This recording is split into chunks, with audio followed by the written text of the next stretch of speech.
Der Erfolg von Donald Trump und von populistischen Politikern in vielen Ländern ist auch ein zentrales Thema im viel diskutierten aktuellen Buch von Martin Wolf, dem Chefkommentator der Financial Times, der als einer der einflussreichsten Journalisten weltweit gilt.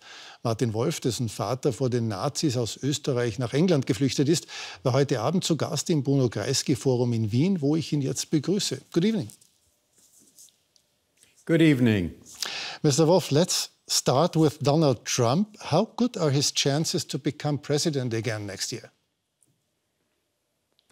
Well, I'm certainly not a deep expert on American politics, but I can read the polls and I talk to people. And it seems to me pretty clear that they're pretty good odds. I wouldn't say 50-50, but they're probably not far from that. You've said that if Trump were elected again, it would be a serious threat to American democracy. But why should his re-election be worse than his first 4 years in office? Because I think he's learnt a lot and developed a lot, all, I think, for the worse. In his first term, he still didn't know what he wanted to do with power. His ideas were very inchoate.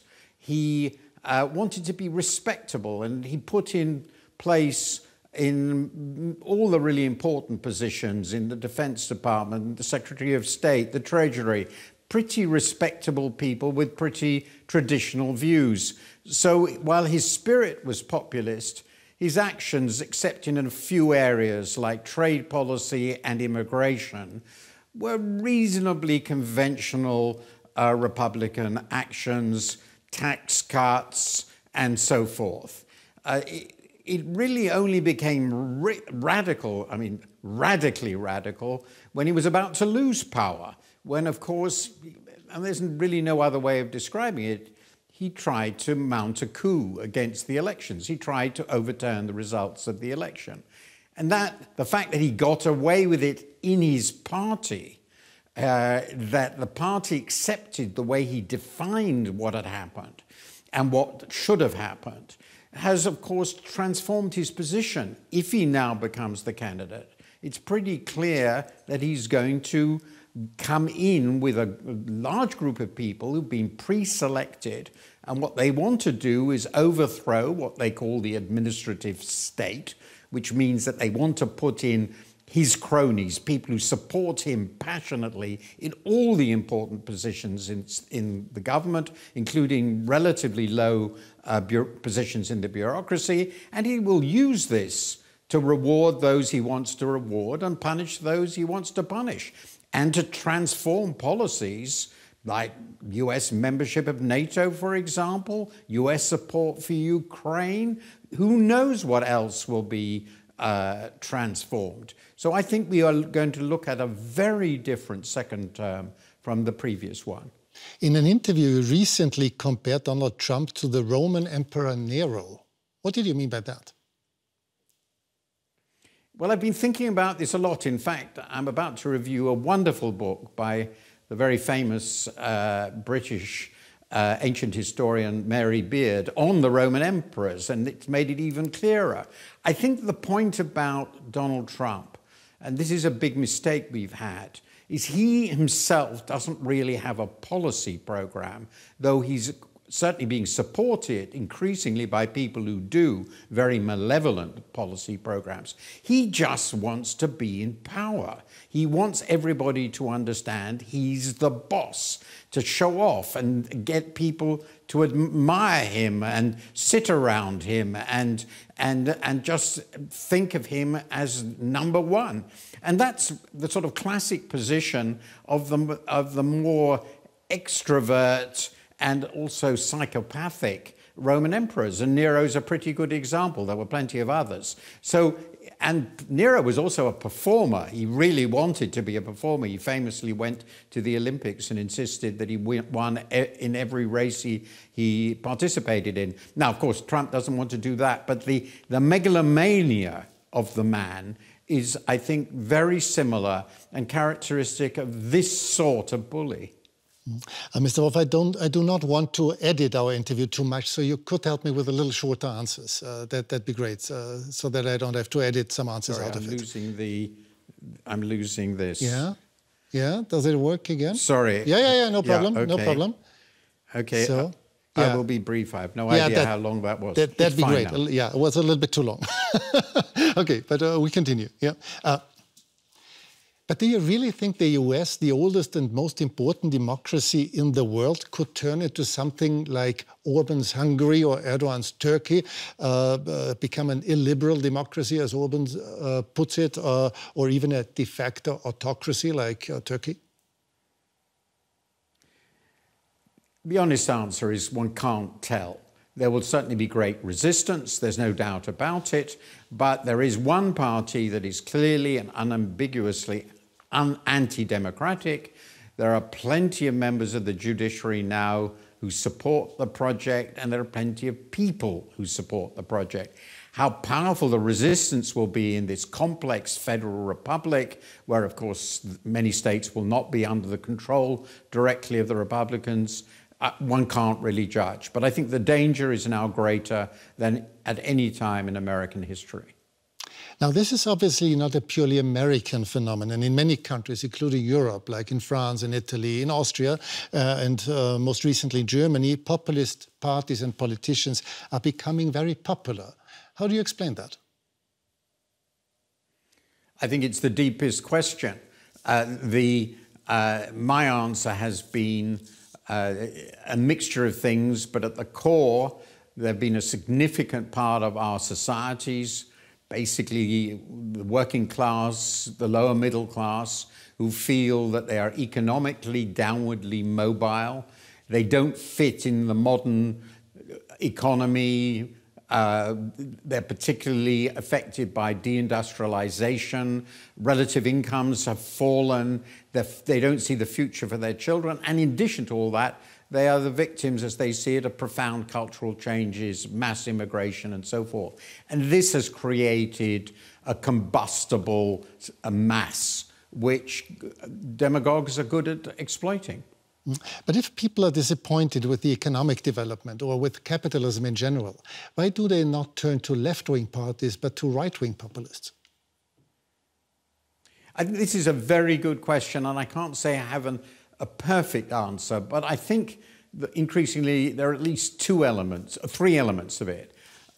First, the left-wing answer was, I think, substantially discredited by the fall of communism and its association with that. We haven't had a right-wing governments for a very long time.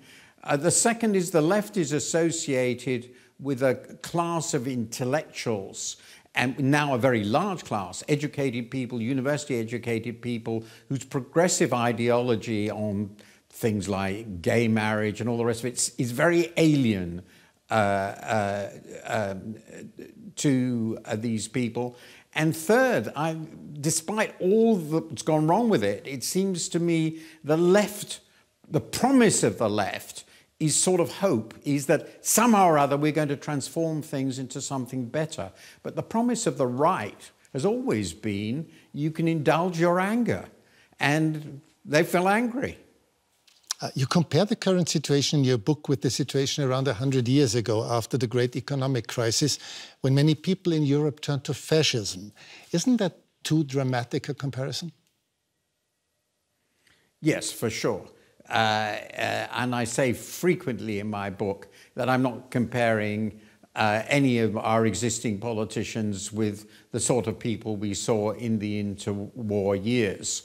The point, however, is that the processes that erode democracy and that encourage the acceptance of essentially a dictator, one-man rule of some kind or another, are not so very different, even if the dictators themselves are, of course, vastly less extreme than then, and we don't have the organized fascist parties that we had then. So there are profound differences, but I think we have to recognize there are also, in the anti-democratic tenor of all this, some similarities. You write in your book that the financial crisis of 2008 and 9 was the key turning... I apologize, this keeps coming out, so I lose it. Yeah, sure. So, but you can cut it. Okay, sure. that's fine, Okay. I can see that. I don't know what's going on there. Okay. You write in your book that the financial crisis of 2008 and 9 was the key turning point, but that was 15 years ago, so quite a long time ago. For many people, wasn't it more the refugee, the migration debate and crisis of 2015 and 16? I think there we get to the difference between the different countries. In America and Britain, for which finance was so important, I have no doubt that the financial sector's calamity was crucial because it discredited, if you like, orthodox British and American conservatives and conservatism, free market orientation and so forth.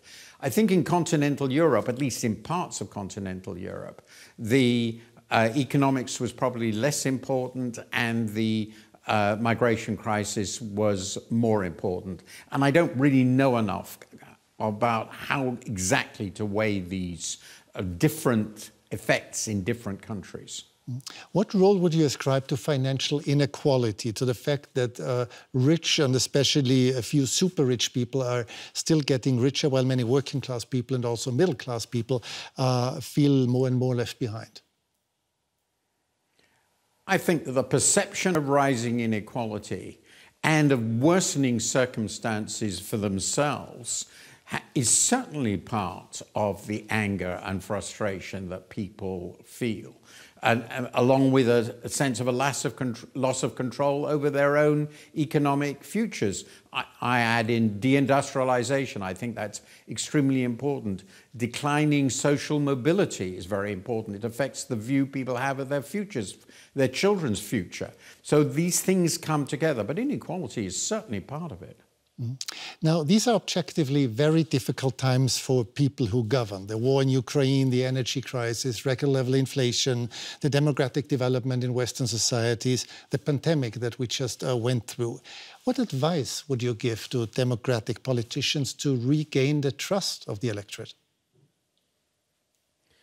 Well, this is something I emphasize, that much of what has happened is indeed beyond their control. So they've had bad luck. I think the honest answer I can give is none of this is going to be easy.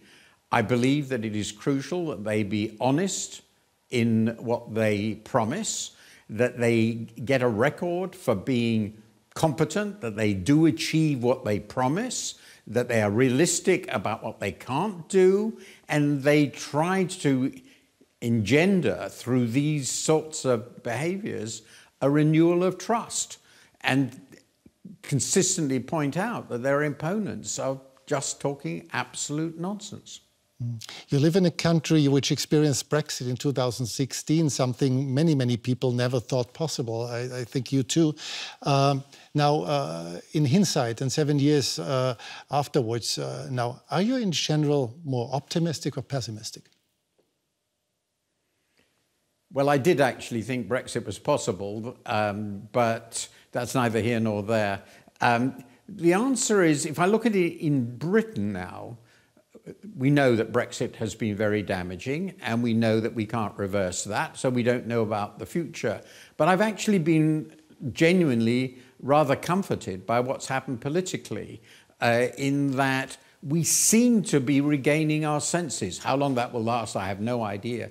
But the disappearance of Boris Johnson and then Liz Truss in ignominy, the realization of how fraudulent they were, and the fact that all this happened without violence, without any great upheaval, and we now have two perfectly reasonable, if boring, heads of the two main parties. This is all rather encouraging, and it makes me think that maybe the fever can break.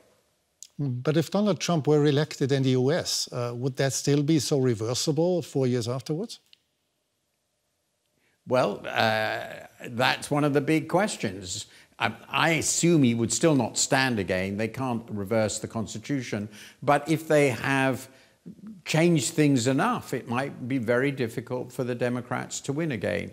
That will be a key issue. What follows Trump is obviously a crucial element. And unlike a Roman emperor, he can't make himself president for life.